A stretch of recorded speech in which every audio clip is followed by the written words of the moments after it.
ನಮಸ್ಕಾರ ಸ್ನೇಹಿತರೆ, welcome to exam IAS academy. ತಮಗೆಲ್ಲ ನಮ್ಮ ಎಕ್ಸಾಮ್ ಐಎಎಸ್ ಅಕಾಡೆಮಿಯ ಸಾಧಕರ ಸಂವಾದ ಕಾರ್ಯಕ್ರಮಕ್ಕೆ ಸ್ವಾಗತ ಕೋರ್ತೇನೆ. ಏನಿದು ಸಾಧಕರ ಸಂವಾದ ಕಾರ್ಯಕ್ರಮ ಎಂದರೆ, ತಮಗೆಲ್ಲ ಗೊತ್ತಿರುವ ಹಾಗೆ ತಾವೆಲ್ಲರೂ KAS 384 ಮುಖ್ಯ ಪರೀಕ್ಷೆಯನ್ನು ಬರೆದಿದ್ದೀರಿ. ಆ ಪರೀಕ್ಷೆಯನ್ನು ಬರೆದು ತಮ್ಮ ಫಲಿತಾಂಶಕ್ಕಾಗಿ ಕಾಯ್ತಾ ಇದ್ದೀರಿ. ಆ ಫಲಿತಾಂಶ ಬಂದ ನಂತರ ಕೊನೆಯ ಹಂತವೇ ಸಂದರ್ಶನ. ಅದು ಅತ್ಯಂತ ಮಹತ್ವದ ಘಟ್ಟ. ಅಂಥ ಘಟ್ಟವನ್ನು ದಾಟಿ ಈಗಾಗಲೇ ಆಯ್ಕೆಯಾಗಿ ರಾಜ್ಯಕ್ಕೆ 36ನೇ ರ್ಯಾಂಕನ್ನು ಪಡೆದು ಅಸಿಸ್ಟೆಂಟ್ ಕಮಿಷನರ್ ಆಗಿ ಆಯ್ಕೆಯಾದಂತಹ ಸಾಧಕಿಯರು ನಮ್ಮ ಜೊತೆ ಇದ್ದಾರೆ. ಮೇಡಮ್, ತಮಗೆ ನಮ್ಮ ಕಾರ್ಯಕ್ರಮಕ್ಕೆ ಸ್ವಾಗತ. ನಮ್ಮ ಸಾಧಕಿಯರಲ್ಲಿ ಒಬ್ಬರಾದ ಶ್ರೀ ಕುಮಾರಿ ಕಾವ್ಯರಾಣಿ KV ಅವರು 2020ರ KS ಬ್ಯಾಚ್ನಲ್ಲಿ ರಾಜ್ಯಕ್ಕೆ 36ನೇ ರ್ಯಾಂಕನ್ನು ಪಡೆಯುವ ಮೂಲಕ ಅಸಿಸ್ಟೆಂಟ್ ಕಮಿಷನರ್ ಆಗಿ ಆಯ್ಕೆಯಾಗಿರುತ್ತಾರೆ. ಅಷ್ಟೇ ಅಲ್ಲದೆ ಪ್ರಸ್ತುತವಾಗಿ ಈಗ assistant commissioner and sub divisional magistrate Hunsur ಮೈಸೂರಿನ ತಾಲೂಕಿನಲ್ಲಿ ಈಗ ಕಾರ್ಯನಿರ್ವಹಿಸುತ್ತಾರೆ. ತಮಗೆ ಮತ್ತೊಮ್ಮೆ ನಮ್ಮ ಈ ಕಾರ್ಯಕ್ರಮಕ್ಕೆ ಸ್ವಾಗತ ಕೋರ್ತೇನೆ. ಅಂಡ್ ಅದೇ ರೀತಿಯಾಗಿ ಮೇಡಮ್ ಅವರೇ, ತಮಗೆ ನಮ್ಮ ಸಾಧಕಿಯ ಪರಿಚಯವನ್ನ ನಾವು ಮಾಡುವುದಕ್ಕಿಂತ ಸ್ವತಃ ಅವರಿಂದನೇ ಪರಿಚಯ ಮಾಡಿಕೊಳ್ಳೋದು ಅತ್ಯುತ್ತಮವಾದದ್ದು ನನ್ನ ಭಾವನೆ ಇದೆ. ಮೇಡಮ್, ನಮ್ಮ ರಾಜ್ಯದ ವಿದ್ಯಾರ್ಥಿಗಳಿಗೆ ತಮ್ಮ ಪರಿಚಯವನ್ನ ಮಾಡಿಕೊಡಬೇಕಾಗಲಿ ತಮ್ಮಲ್ಲಿ ವಿನಂತಿ. ಎಲ್ರಿಗೂ ನಮಸ್ಕಾರ. ನನ್ನ ಹೆಸರು ಕಾವ್ಯರಾಣಿ KV ಅಂತ. ನಾನು 2020 ಬ್ಯಾಚ್ನ KS ಗೆಜೆಟೆಡ್ ಪ್ರೊಬೇಷನರಲ್ಲಿ 36th ರ್ಯಾಂಕ್ ಬಂದಿದ್ದೇನೆ. ಆ್ಯಂಡ್ ನನ್ನ ಮೂಲ ಪರಿಚಯ ಅಂದರೆ, ನಾನು ಮೂಲತಃ ವಿಜಯನಗರ ಜಿಲ್ಲೆ ಹೂವಿನಹಡಗಲಿ ತಾಲೂಕಿನ ಕೊಮಾರನಹಳ್ಳಿ ತಾಂಡದವಳು. ನನ್ನ ತಂದೆ ವೀರೇಶ್ ನಾಯ್ಕ್ ಅಂತ, ತಾಯಿ ಗೀತಾ ಅಂತ. ಮೂಲತಃ ನಾವು ಹಳ್ಳಿ ಕುಟುಂಬದವರು. ಅದಾದ ನಂತರ ನನ್ನ ತಂದೆ ಪೊಲೀಸ್ ಇಲಾಖೆಯಲ್ಲಿದ್ದರು. ನನಗೆ ಅಣ್ಣಂದ್ರಿದ್ದಾರೆ. ಸೊ ಅವರು ನನ್ನ ಇನ್ಸ್ಪಿರೇಷನ್ಸ್ ಆ್ಯಕ್ಚುಲಿ. ನಾನು ಈ ಎಕ್ಸಾಮ್ ಕ್ಲಿಯರ್ ಮಾಡೋದಕ್ಕೆ ಬಹುಶಃ ಒಂದು ಬ್ಯಾಕ್ ಬೋನ್ ಆಗಿ ನಿಮ್ಮ ಫ್ಯಾಮಿಲಿನೇ ನಿಲ್ಲುತ್ತೆ. ಸೊ ಹಾಗಾಗಿ ಈ ಸಂದರ್ಭದಲ್ಲಿ ನನ್ನ ಬ್ರದರ್ಸ್ನ ನೆನೆಸ್ಕೊಳಕ್ಕೆ ನಾನು ಇಷ್ಟಪಡ್ತೀನಿ. ಆ್ಯಂಡ್ ನಾನು 1ನೇ ತರಗತಿಯಿಂದ 10ನೇ ತರಗತಿವರೆಗೆ ಸರ್ಕಾರಿ ಶಾಲೆಯಲ್ಲೇ ಓದಿದ್ದು, ಕನ್ನಡ ಮಾಧ್ಯಮದಲ್ಲಿ. ಅದಾದ ನಂತರ PUCಯನ್ನು ನಾನು ಕಲಾ ವಿಭಾಗವನ್ನು ಆಯ್ಕೆ ಮಾಡಿಕೊಂಡೆ. ಆಗ ನನಗೆ ಮೂಲತಃ ಆಗ PUC ನಂತರನೇ ನನಗೆ ಒಂದು IAS ಅಥವಾ KS ಅಧಿಕಾರಿ ಆಗಬೇಕನ್ನುವಂಥ ಒಂದು ಝೀಲ್ ಇತ್ತು. ಯಾರು ಏನು ಮಾಡ್ತೀರಾ ಅಂತ ಕೇಳಿದಾಗೂ ಕೂಡ ನಾನು IAS ಆಫೀಸರ್ ಆಗಬೇಕು ಅನ್ನೋದು ಒಂದು ನನ್ನ ಅಟ್ಮೋಸ್ಟ್ ಮೋಟಿವ್ ಆಗಿತ್ತು. ಅದಾದ ನಂತರ BA ಡಿಗ್ರಿನ ಮಾಡಿದೆ. ಅದಾದ ನಂತರ BA ಆದ ನಂತರ MBAನ ಮಾಡಿದೆ. MBAಯಲ್ಲಿ ನಾನು ಹ್ಯೂಮನ್ ರಿಸೋರ್ಸ್ ಮ್ಯಾನೇಜ್ಮೆಂಟ್ನ ಆಯ್ಕೆ ಮಾಡಿಕೊಂಡೆ. ನಾನು MBAಯಲ್ಲಿ HRM ಓದಿರೋದು. ನನ್ನ ಮೇನ್ಸ್ ಎಕ್ಸಾಮ್ನ ಪಬ್ಲಿಕ್ ಅಡ್ಮಿನಿಸ್ಟ್ರೇಷನ್ ಒಂದು ಸ್ಟ್ರೀಮ್ನ ತೊಗೊಂಡಾಗ ತುಂಬ ಹೆಲ್ಪ್ಫುಲ್ ಆಯಿತು. ನಾವು MBAಯಲ್ಲಿ ಆಲ್ಮೋಸ್ಟ್ 50 to 60% ಏನು ಸಬ್ಜೆಕ್ಟ್ ಸಿಲೆಬಸ್ ನಾನು ಓದಿದ್ದೆ, ಅದು ನನ್ನ ಮೇನ್ಸ್ ಎಕ್ಸಾಮ್ ಬರೆಯೋದಕ್ಕೆ ನನಗೆ ತುಂಬ ಹೆಲ್ಪ್ಫುಲ್ ಆಯಿತು. ಸೊ ಇದಿಷ್ಟು ನನ್ನ ಬೇಸಿಕ್ ಇಂಟ್ರಡಕ್ಷನ್. ಇದಾದ ನಂತರ ನಾನು ಆಕಾಶವಾಣಿ ಹೊಸಪೇಟೆಯಲ್ಲಿ ಕ್ಯಾಶುವಲ್ ಅನೌನ್ಸರ್ ಅಥವಾ ರೇಡಿಯೋ ಜಾಕಿ ಆಗಿನೂ ನಾನು ಕೆಲವು ವರ್ಷ ಕೆಲಸ ಮಾಡಿದ್ದೇನೆ. ಸೊ ಅದು ನನ್ನ ವ್ಯಕ್ತಿತ್ವಕ್ಕೆ ಅಡಿಷನ್ ಪ್ಲಸ್ ನನ್ನ ಇಂಟರ್ವ್ಯೂಗೆ ತುಂಬಾ ಹೆಲ್ಪ್ಫುಲ್ ಆಯಿತು. ಬಿಕಾಸ್ ನಾವೇನು ಒಂಚೂರು ಕೆಲಸ ಮಾಡ್ತೀವಿ ಪ್ಲಸ್ ನಮ್ಮ ಹಾಬೀಸ್ ಏನಿದೆ ಅದು ನಮ್ಮ ಕೆರಿಯರ್ಗೆ ಆ್ಯಡಪ್ ಆಗುತ್ತೆ. ಸೊ ಇದಿಷ್ಟು ನನ್ನ ಬೇಸಿಕ್ ಇನ್ಫಾರ್ಮೇಷನ್ಸ್. ಮೇಡಮ್, ತಮ್ಮ ಪರಿಚಯವನ್ನು ಅದ್ಭುತವಾಗಿ ಮಾಡಿಕೊಟ್ಟದಕ್ಕೆ ತಮಗೆ ಧನ್ಯವಾದಗಳು. ನೋಡಿ ಸ್ನೇಹಿತರೆ, ಸಾಧನೆ ಮಾಡಬೇಕಾದ್ರೆ ಆ ಸಾಧನೆ ಮಾಡುವ ಗುಣವಿರಬೇಕು ವಿನಃ ಯಾವ ಬ್ಯಾಕ್ಗ್ರೌಂಡಿಂದ ಬಂದಿದ್ದೀವಿ, ಯಾವ ಭಾಷೆಯಲ್ಲಿ ಕಲ್ತಿದ್ದೀವಿ, ಯಾವ ಶಾಲೆಯಲ್ಲಿ ಕಲ್ತಿದ್ದೀವಿ, ಅದು ಯಾವುದೇ ಮ್ಯಾಟ್ರ್ ಆಗೋದಿಲ್ಲ. ಯಾಕಂದರೆ ಈಗ ನಿಮ್ಮ ಇಚ್ಛಾಶಕ್ತಿ ಇದ್ದರೆ ಮಾತ್ರ ನಾವು ಏನು ಬೇಕಾದರೂ ಮಾಡಬಹುದು. ಅದಕ್ಕೆ ತಾವು ಅದನ್ನು ಮಾಡಿ ತೋರಿಸಿದ್ರಿ. ಅಷ್ಟೇ ಅಲ್ಲದೆ ತಮ್ಮ ತಂದೆ ತಾಯಿಗಳ ಪಾತ್ರವನ್ನು, ತಮ್ಮ ಕುಟುಂಬಗಳ ಪಾತ್ರವನ್ನು ಸ್ಮರಿಸುವ ಮೂಲಕ ತಮ್ಮ ತಂದೆ ತಾಯಿಗೆ ಉತ್ತಮ ಹೆಸರನ್ನು ತಂದು ಮಾಡಿ ಕೊಟ್ಟಿದ್ದೀರಿ. ತಾವು ಕೂಡ ನಮ್ಮ ವಿದ್ಯಾರ್ಥಿಗಳು ಯಾವ ನೋಡ್ತಾ ಇದ್ದೀರಿ, ತಮಗೂ ಕೂಡ ಅಷ್ಟೇ ಅವಕಾಶವಿದೆ. ಒಬ್ಬ ತಾಂಡದ ಹುಡುಗಿ ಕನ್ನಡ ಮಾಧ್ಯಮ ವಿದ್ಯಾರ್ಥಿ ಇಷ್ಟೆಲ್ಲ ಸಾಧನೆ ಮಾಡಬೇಕಿದ್ರೆ ತಮಗೂ ಕೂಡ ಆ ಸಾಧನೆ ಮಾಡುವ ಸಾಮರ್ಥ್ಯವಿದೆ. ಅದ ಸಾಮರ್ಥ್ಯವನ್ನು ತಾವು ಬಿಲೀವ್ ಮಾಡಬೇಕನ್ನೋದು ನಮ್ಮ ಎಕ್ಸಾಮ್ ಐಎಎಸ್ನ ತಂಡದ ಹಾರೈಕೆ ಆಗಿದೆ. ಹಾಗಾದರೆ ಮೇಡಮ್, ತಮ್ಮ ತಯಾರಿ ಹೇಗಿತ್ತು KSಗೆ? S, exactly. ಈಗ ಏನಾಗುತ್ತೆ, ನಾವು ಡೆಫಿನೆಟ್ಲಿ ಒಂದು ಗೋಲ್ ಇಟ್ಕೊಂಡ್ಬಿಡ್ತೇವೆ. IAS ಆಗಬೇಕು ಅಥವಾ KS ಆಗಬೇಕು, ಏನೋ ಒಂದು ಗೋಲ್ ಇಟ್ಕೊಂಡ ನಂತರ ಅದ್ರ ಕಡೆ ಹೋಗೋದಿದೆಯಲ್ಲ, ಅದು ತುಂಬ ಅಟ್ಮೋಸ್ಟ್ ಇಂಪಾರ್ಟೆಂಟ್. ಈಗ ನಾನು ಹೇಳೋದಾದರೆ ಒಂದು ಸ್ಟೇಜಲ್ಲಿ ನಾವೀಗ KPSC ಅಥವಾ UPSC ಎಕ್ಸಾಮ್ಸ್ ಅಂತ ತೊಗೊಂಡಾಗ ಪ್ರಿಲಿಮ್ಸ್, ಮೇನ್ಸ್, ಇಂಟರ್ವ್ಯೂ 3 ಫೇಸಸ್ಸಲ್ಲೂ ಕೂಡ ನಮ್ಮ ಸ್ಟ್ರಾಟಜೀಸ್ ಸ್ವಲ್ಪ ಡಿಫ್ರೆಂಟಾಗಿ ಇರಬೇಕು. ನೀವು ಪ್ರಿಲಿಮ್ಸಲ್ಲಿ ಓದಿದ ಥರ ಮೇನ್ಸಲ್ಲಿ ಆಗೋಕ್ಕಾಗಲ್ಲ, ಮೇನ್ಸಲ್ಲೇ ಪ್ರಿಪೇರ್ ಆಗೋ ಥರ ಇಂಟರ್ವ್ಯೂವಲ್ಲೂ ಪ್ರಿಪೇರ್ ಆಗೋಕ್ಕಾಗೋದಿಲ್ಲ. ಸೊ ನಿಮ್ಮ ಸ್ಟ್ರಾಟಜೀಸ್ ಸ್ವಲ್ಪ ಕ್ರಿಸ್ಪಾಗಿ ತುಂಬಾ ಸರಳವಾಗಿ ಇರಬೇಕು. ಸೊ ಬೇರೆ ಯಾರೋ ಏನೋ ಓದ್ತಾ ಇದ್ದಾರೆ, ನಾನು ಓದ್ತಾ ಇದ್ದೀನಿ ಅಂತ ಅಂದ್ಕೊಳೋದು ತಪ್ಪು ಭಾವನೆ. ಸೊ ಪ್ರಿಲಿಮ್ಸಲ್ಲಿ ನಿಮಗೆ ಸ್ಪೆಸಿಫಿಕ್ಕಾಗಿ ನೀವು ಎಲ್ಲನೂ ನಾಲೆಡ್ಜ್ ಇರಬೇಕು, ಎಲ್ಲದ್ರ ಬಗ್ಗೆನೂ ತಿಳ್ಕೊಂಡಿರಬೇಕು. ಫಾರ್ ಮೋಸ್ಟ್ ಇಂಪಾರ್ಟೆಂಟ್ ಏನಂದರೆ ಎಲಿಮಿನೇಷನ್ಸ್ ಪ್ರೋಸೆಸ್ ಗೊತ್ತಿರಬೇಕು. ಇಲ್ಲಿ ಇರೋದೇ ಎಲಿಮಿನೇಷನ್ಸ್. ಯಾವುದನ್ನು ನಾವು ಎಲಿಮಿನೇಷನ್ಸ್ ಮಾಡ್ತೀವಿ ಅನ್ನೋದ್ರಲ್ಲೇ ನಿಮ್ಮ ಆಬ್ಜೆಕ್ಟಿವ್ ಟೈಪ್ಸಲ್ಲಿ ನೀವು ಆಯ್ಕೆ ಮಾಡ್ಕೊಳೋದಕ್ಕೆ ಸಾಧ್ಯ.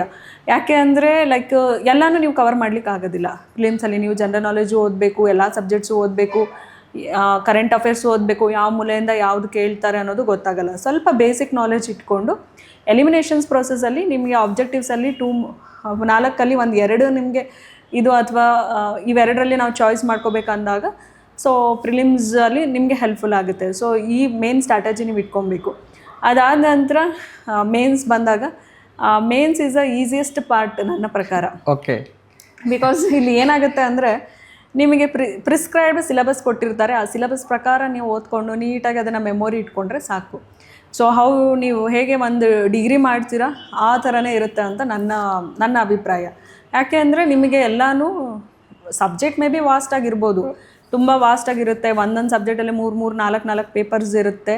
ಆ್ಯಂಡ್ ಸಿಲೆಬಸ್ಸು ಡೆಪ್ತ್ ಇದ್ದರೂ ಕೂಡ ನಿಮಗೆ ಅದ್ರ ಬಗ್ಗೆ ಒಂದು ಬೇಸಿಕ್ ನಾಲೆಜ್ನ ಇಟ್ಕೊಂಡಿರಬೇಕು. ನೀವು ಫಾರ್ಮೋಸ್ಟ್ ನೆನ್ಪಿಟ್ಕೊಂಡಿರ್ಬೋದು ಮೇನ್ಸಲ್ಲಿ ಅಂದರೆ ನೀವು ಯಾವುದೇ ಒಂದು ಸಬ್ಜೆಕ್ಟಲ್ಲಿ PhD ಮಾಡೋ ಅವಶ್ಯಕತೆ ಇಲ್ಲ. ನಾವು PhD ಮಾಡೋ ಥರ ಓದ್ಕೊಂಡ್ಬಿಡ್ತೀವಿ, ಬಹುಶಃ ಅದನ್ನೇ ನಮಗೆ ಮುಳುವಾಗುತ್ತೆ. ಸೊ ನೀವು PhD ಮಾಡೋ ಅವಶ್ಯಕತೆ ಇಲ್ಲ. ಸೊ ಒಂದು ಸಬ್ಜೆಕ್ಟ್ ಬಗ್ಗೆ ನಿಮಗೆ ಮಿನಿಮಮ್ ನಾಲೆಜ್ ಇದ್ದರೆ ಸಾಕು. ಸೊ ಆ ಮಿನಿಮಮ್ ನಾಲೆಜಲ್ಲಿ ನಿಮಗೆ ಸಿಲೆಬಸ್ ಕೊಟ್ಟಿರ್ತಾರೆ. ಆ ಸಿಲೆಬಸ್ಸು ಒಂದು ಯಾವ ಬುಕ್ಕಲ್ಲಿ ಹುಡುಕ್ತೀರಾ ಅದು ಇಂಪಾರ್ಟೆಂಟ್. ಸೊ ಆ mains preparations it's all about ನಿಮ್ಮ ಪ್ರಿಪ್ರೇಷನ್ ಜೊತೆಗೆ ನಿಮ್ಮ ರೈಟಿಂಗ್ ಸ್ಕಿಲ್ಸ್ ತೋರಿಸುತ್ತೆ. ಸೊ ನಾನು ಮ್ಯಾಕ್ಸಿಮಮ್ ಟೆಸ್ಟ್ ಸೀರೀಸ್ ತೊಗೊತಿದ್ದೆ ಮೇನ್ಸಲ್ಲಿ. ನನಗೆ ನೆನಪಿರೋ ಮಟ್ಟಿಗೆ ನಾನು ವಾರದಲ್ಲಿ 2 ಟೆಸ್ಟ್ ಸೀರೀಸ್ ಅಂದರೆ ಕಂಪಲ್ಸರಿ ತೊಗೋತಿದ್ದೆ. ಸೊ ಆ ಟೆಸ್ಟ್ ಸೀರೀಸೇ ನನಗೆ ತುಂಬ ಹೆಲ್ಪ್ಫುಲ್ ಆಗಿದೆ. ಯಾಕೆ ಅಂದರೆ ಟೆಸ್ಟ್ ಸೀರೀಸ್ ಬರೆದಾಗ ನಮಗೆ ಕಾನ್ಫಿಡೆನ್ಸ್ ಬರುತ್ತೆ, ನಮ್ಮ ಹ್ಯಾಂಡ್ ರೈಟಿಂಗ್ ಸ್ಪೀಡಪ್ ಆಗುತ್ತೆ. ಆ್ಯಂಡ್ ನೀವು 3 ಅವರ್ಸಲ್ಲಿ ನೀವೆಲ್ಲ ಕ್ವಶನ್ಸ್ನ ಅಟೆಂಪ್ಟ್ ಮಾಡಬೇಕು, ಅದು ಬಹಳ ಇಂಪಾರ್ಟೆಂಟ್. ಅಟೆಂಪ್ಟ್ ಮಾಡುವಂಥದ್ದು ಟೆಸ್ಟ್ ಸೀರೀಸ್ ಭಾಳ ಇಂಪಾರ್ಟೆಂಟ್ ಆಗುತ್ತೆ. ಟೆಸ್ಟ್ ಸೀರೀಸ್ ನಾವು ತೊಗೋತೀವಿ.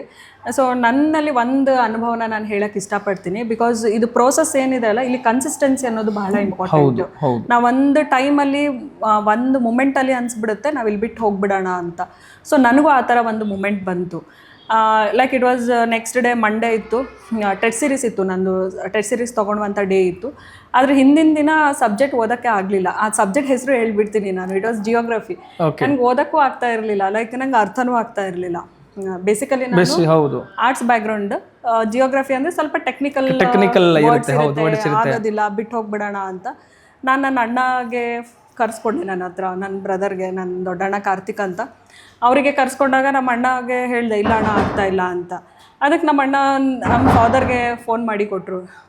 ನಮ್ಮ ಫಾದರ್ಗೆ ಹೇಳಿದರು ಇಲ್ಲ ಕಾವ್ಯಗೆ ಓದೋಕ್ಕಾಗ್ತಾಯಿಲ್ಲ, ಅವಳು ವಾಪಸ್ ಕಳಿಸ್ಬಿಡೋಣ ಅಪ್ಪ ಬರ್ತಾ. ಲೈಕ್ ನಮ್ಮ ಅಣ್ಣ ಹೇಳಿದ್ರು ವಾಪಸ್ ಕಳಿಸ್ಬಿಡೋಣ, ಅವಳಿಗೆ ತುಂಬ ಅಳ್ತಾ ಇದ್ದಾಳೆ ಅಂತ. ಸೊ ಆ ಟೈಮಲ್ಲಿ ನಮ್ಮ ಅಪ್ಪಗೆ ಫೋನ್ ಮಾಡಿದೆ. ಬಹುಶಃ ಅವತ್ತು ನನ್ನ ತಂದೆ ಆ ಮಾತಾಡಿರಲಿಲ್ಲ ಅಂದರೆ ನಾನು ಫಿಟ್ ಮಾಡ್ತಿದ್ನೋ ಏನೋ.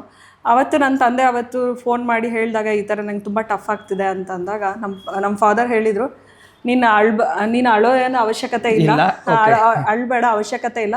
ನೀನಿಗೆ ಇಂಟ್ರೆಸ್ಟ್ ಇದ್ದಿದ್ದಕ್ಕೆ ನಾವು ಬೆಂಗಳೂರಿಗೆ ನಿನಗೆ ಓದಕ್ಕೆ ಕಳಿಸಿರೋದು. ನಾವಾಗೆ ನೀನು ಯಾವತ್ತೂ ಓದು, ನೀನು IAS ಮಾಡು, KS ಮಾಡು, ಅಥವಾ ಗೌರ್ಮೆಂಟ್ ಜಾಬೇ ಮಾಡು, ನೀನು ನನಗೆ ಸಾಕಬೇಕಾಗಿರೋ ಅವಶ್ಯಕತೆ ನಮಗೇನೂ ಇಲ್ಲ. ನೀನು ಇವತ್ತೇ ಬಿಟ್ಟು ಬಾ, ನಾನು ನಿನ್ನ ಸಾಕ್ತೇನೆ, ನೀನು ಇವತ್ತೇ ಓದೋದು ಬಿಟ್ಬಿಡು, ನನ್ನ ಮಗಳು ಚೆನ್ನಾಗಿರಬೇಕು ಅಂತ ಅವತ್ತು ನನ್ನ ತಂದೆ ಹೇಳಿದರು. ಆ ಮೂಮೆಂಟ್, ಆ ಟೈಮ್ ಏನಿದೆ ಅಲ್ಲ, it was the turning point of my study time ಅಂತ ಹೇಳ್ಬೋದು. ನಮ್ಮ ತಂದೆನೇ ಇಷ್ಟು ಹೇಳ್ತಾ ಇದ್ದಾರೆ ಅಂದರೆ ನಾನು ಇನ್ನೂ ಎಫರ್ಟ್ ಹಾಕಬೇಕು, ನನಗೇನು ಕಡಿಮೆ ಆಗಿದೆ, ಎಲ್ಲಾನು ಫೆಸಿಲಿಟೀಸ್ ಕೊಟ್ಟಾಗ ನಾವು ಓದಬೇಕು ಅಂತ ಅನ್ನಿಸ್ತು. ಸೊ ಆ ನೆಕ್ಸ್ಟ್ ಡೇಯಿಂದ ನಾನು ಎಷ್ಟು ಓದಕ್ಕೆ ಸ್ಟಾರ್ಟ್ ಮಾಡಿದೆ ಅಂದರೆ ಇನ್ನೂ 1 ಅವರ್ ಜಾಸ್ತಿನೇ ಓದಕ್ಕೆ ಸ್ಟಾರ್ಟ್ ಮಾಡಿದೆ. ಸೊ ಈ ಮೂಮೆಂಟ್ ಏನಿರುತ್ತೆ ಎಲ್ಲ ಸ್ಟೂಡೆಂಟ್ಸ್ ಲೈಫಲ್ಲಿ ಬಂದಿರುತ್ತೆ, ಎಲ್ಲರೂ ಬಂದಿರುತ್ತೆ. ಆ ಮೂಮೆಂಟ್ನ ನಾವು ಕ್ವಿಟ್ ಮಾಡಿಬಿಟ್ವಿ ಅಂದರೆ ನಾವು ಸೋತ್ಬಿಟ್ವಿ ಅಂತ. ಆವಾಗ ನಾವು ಹಿಂದೆ ಹೆಜ್ಜೆ ಹಾಕಬಾರ್ದು ಅನ್ನೋದು ನನ್ನ ಅಭಿಪ್ರಾಯ. ಸೊ ಮೇನ್ಸ್ ಸಕ್ಸಸ್ಫುಲಿ ನಾನು ಅವತ್ತು ನೆಕ್ಸ್ಟ್ ಡೇ ಬ್ಲ್ಯಾಂಕ್ ಆಗಿ ಹೋಗಿ ಬರಿ ಅಂತ ಹೇಳಿದರು ನನ್ನ ಬ್ರದರು. ಹೋಗಿ ಬ್ಲ್ಯಾಂಕ್ ಆಗಿ ಬರೆದೆ. ಅವಾಗ ನನಗೆ 150 ಔಟ್ ಆಫ್ ಒಂದು 60 ಮಾರ್ಕ್ಸ್ ಏನೋ ಬಂತು. That made me confidence. ಅಂದ್ರೆ ನನಗೆ ಹೆಂಗ್ ಕಾನ್ಫಿಡೆನ್ಸ್ ಅಂತ, ನಾನು ಏನು ಓದಿಲ್ಲ, ನಾನು 60 ಮಾರ್ಕ್ಸ್ ಬಂದಿದೆ, ನಾನು ಇನ್ನೂ ಓದಿದ್ರೆ ಇನ್ನೂ ಎಷ್ಟು ಬರ್ಬೋದು ಅಂತ. It is all about your mind set, ಏನು ಗೊತ್ತಿಲ್ಲ ಅನ್ನೋದು. ಬಿಕಾಸ್ ನಿಮಗೆ ಗೊತ್ತಿರುತ್ತೆ, ಓದಿಷ್ಟೆಲ್ಲ ನಾವು ಪ್ರೈಮರಿ ಎಜುಕೇಶನ್, ಸೆಕೆಂಡರಿ ಎಜುಕೇಶನ್ ಮತ್ತು ಡಿಗ್ರಿ ಎಜುಕೇಶನ್ ಎಲ್ಲ ಇದು ಒಂದು ಬೇಸಿಕ್ ಅಂಡರ್ಸ್ಟ್ಯಾಂಡಿಂಗ್ ಇರ್ತದೆ ಯಾವುದೇ ವಿಷಯದ ಬಗ್ಗೆ ಇರುತ್ತೆ. ಅದನ್ನ ನೀವು ಹೇಗೆ ಪ್ರೆಸೆಂಟ್ ಮಾಡ್ತೀರಾ ಅನ್ನೋದು ಬಹಳ ಇಂಪಾರ್ಟೆಂಟ್ ಆಗುತ್ತೆ. ಸೊ ಹಾಗಾಗಿ ಅಲ್ಲಿ ಟರ್ನಿಂಗ್ ಪಾಯಿಂಟ್ ಆಯಿತು. ನನ್ನ ಎಲ್ಲ ಬ್ರದರ್ಸು ನನಗೆ ಹೆಲ್ಪ್ ಮಾಡಿದ್ದಾರೆ ಇನ್ ದ ಸೆನ್ಸ್ ಮೋಟಿವ್ ಮಾಡಿದ್ದಾರೆ. ಅವ್ರನ್ನೇ ಅದು ಒಂದು ನನಗೆ ತುಂಬ ಹೆಲ್ಪ್ಫುಲ್ ಆಯಿತು. ನೋಡಿ ಸ್ನೇಹಿತರೆ, ಈಗಾಗಲೇ ಮೇಡಮ್ ಪ್ರಿಲಿಮ್ಸನ್ನು ನೀವು ಪಾಸ್ ಮಾಡಬೇಕಾದ್ರೆ MCQs is a fundamental to you. So MCQಗಳನ್ನು ಬಹಳ ಎಲಾಬ್ರೇಟ್ ಆಗಿ ನೀವು ಮಾಡಬೇಕಾಗತ್ತೆ. ಆ್ಯಂಡ್ ಮೇನ್ಸ್ ಅಂದರೆ ನಿಮಗೆಲ್ಲ ಈಗಾಗಲೇ ಬಹಳ ಸ್ಪಷ್ಟವಾಗಿ ಹೇಳಿದ್ದಾರೆ. ಸಿಲೆಬಸ್ ಇದೆ ಆ್ಯಂಡ್ ಒಂದು ಬೌಂಡ್ರಿ ಇದೆ. ಆ ಬೌಂಡ್ರಿಗೆ ತಕ್ಕಂತೆ ನೀವೇನು ಮಾಡಬೇಕಂದ್ರೆ ಕರೆಕ್ಟಾಗಿ ಪ್ರಿಪ್ರೇಷನ್ಸ್ ಮಾಡಿಕೊಂಡು ಆ್ಯಂಡ್ ಸತತವಾಗಿ ನೀವು ಟೆಸ್ಟ್ ಸೀರೀಸ್ ಬರೆದ್ರೆ ಅದೇ ನಿಮಗೆ ರಾಮಬಾಣವಾಗಿ ಸಾಧನವಾಗಿ ಪರಿವರ್ತನೆ ಆಗ್ತದೆ. ಮೇಡಮ್, ಈಗ ನನಗೆ ಇನ್ನೊಂದು ಪ್ರಶ್ನೆ ಕೇಳಿದರೆ, ಈಗ ತಾವು ನಾನು ಅಳುತ್ತಿದ್ದೆ, ಈ ಅಳುವುದರಿಂದ ಈಗ ಅಸಿಸ್ಟೆಂಟ್ ಕಮಿಷನರಿಗೆ ಕರ್ನಾಟಕ ಜನರ ಅಳುವನ್ನು ನೀವು ಒರೆಸುವ ಸ್ಥಾನದಲ್ಲಿ ಬಂದಿದ್ರಿ. ಆ ಅಳುವ ಸ್ಥಾನದಿಂದ ಈ ಸ್ಥಾನಕ್ಕೆ ಬಂದಿದ್ರಿ, ಅದರ ಸಾರ್ಥಕತೆ ಭಾವ ಬಗ್ಗೆ ಸ್ವಲ್ಪ ವ್ಯಕ್ತಪಡಿಸೋದಾದರೆ. ಡೆಫಿನೆಟ್ಲಿ ತುಂಬ ಇದು ಭಾವನಾತ್ಮಕ ಪ್ರಶ್ನೆ. ಆ್ಯಕ್ಚುಲಿ ಹೇಳ್ಬೇಕಂದ್ರೆ ಬಹುಶಃ ನಾನು ಕೂತಿರುವಂಥ ಚೇರ್ ಏನಿದೆ ಇದು ಬಹಳ ಜನರ ಕನಸು. ಡೆಫಿನೆಟ್ಲಿ ಇಷ್ಟು ನಾವು ಕಷ್ಟಪಟ್ಟಿರ್ತೀವಿ, ಇಷ್ಟು ಸ್ಲೀಪ್ಲೆಸ್ ಡೇಸ್ ಇರುತ್ತೆ. ನಾವು ಮೇನ್ಸ್ ಟೈಮಲ್ಲಿ ನನಗೆ ಇವತ್ತು ನೆನಪಿದೆ, ನಾನು ಜಸ್ಟ್ ಒಂದು 4 ತಾಸು ಮಾತ್ರ ಮಲಗ್ತಿದ್ದೆ. ಅದು ಎನರ್ಜಿ ಸ್ಟ್ರೆಂತ್ ಯಾವಾಗ ಬರುತ್ತೆ ಅಂದರೆ ನಿಮ್ಮೊಳಗಡೆ ನೀವು ನಾನು ಮಾಡಬೇಕು ಅಂತ ಅಂದ್ಕೊಂಡಾಗ ಅದು ಎಲ್ಲ ಕಡೆಯಿಂದ ಎನರ್ಜಿ ಬರುತ್ತೆ. ಅದಾದ ನಂತರ ಲೈಕ್ ಡೆಫಿನೆಟ್ಲಿ ಅದು ಒಂದು ಡ್ರೀಮ್ ಇದ್ದಂಗೆ. ಇವತ್ತು ನೆನಪಿದೆ, December 23, 2019 ನಮಗೆ ರಿಸಲ್ಟ್ಸ್ ಬಂದಂಥ ದಿನ. ಅವತ್ತು ಲೈಫ್ ಚೇಂಜ್ ಆಗುತ್ತೆ ಅಂತ ಕೆಲವ್ರು ಹೇಳ್ತಾರಲ್ಲ, ಅದನ್ನು ಅನುಭವಿಸ್ದವ್ರಿಗೆ ಗೊತ್ತು. ಆವತ್ತು ಮೊದಲನೇ ಬಾರಿಗೆ ನನ್ನ ಪೇರೆಂಟ್ಸ್ ಕಣ್ಣಲ್ಲಿ ನಗು ಮತ್ತು ಅಳುನ ಒಂದೇ ದಿನ ನೋಡಿರುವಂಥದ್ದು ದಿನ. ಇವತ್ತು ತುಂಬ ಒಂದು ಸಾರ್ಥಕತೆ ಭಾವನೆ ಇದೆ. ನಾನು ನನ್ನ ಸಮಯಕ್ಕೆ, ನನ್ನ ಹಾರ್ಡ್ ವರ್ಕಿಗೆ ಜಸ್ಟಿಸ್ ಕೊಟ್ಟಿದ್ದೀನಿ. ಆ್ಯಂಡ್ ಅದೆಲ್ಲದಕ್ಕೂ ಮುಖ್ಯವಾಗಿ 1% ಲಕ್ ಅಂತಾರಲ್ಲ, ಆ ಲಕ್ ಇರಲೇಬೇಕಾಗುತ್ತೆ.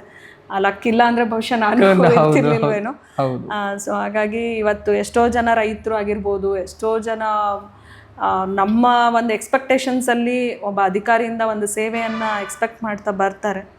ಅದೆಲ್ಲದಕ್ಕೂ ನನ್ನ ಕೈಲಿ, ನನ್ನ ಚೌಕಟ್ಟಲ್ಲಿ, ಕಾನೂನು ಮಿತಿಯಲ್ಲಿ ಎಷ್ಟಾಗುತ್ತೆ ಅಷ್ಟನ್ನು ನಾನು ನ್ಯಾಯವನ್ನು ಕೊಡೋದಕ್ಕೆ ಸಂಪೂರ್ಣವಾಗಿ ಸಮರ್ಪಿಸ್ಕೊಂಡಿದ್ದೇನೆ ಇಲ್ಲಿವರೆಗೂ. ಮುಂದಿನ ನನ್ನ ಕೊನೆ ಸರ್ವಿಸ್ವರೆಗೂ ಸಮರ್ಪಿಸ್ಕೊಳ್ತಾನೆ ಅನ್ನೋ ಒಂದು ಆಶಾಭಾವನೆ ನನಗೆ ಇದೆ.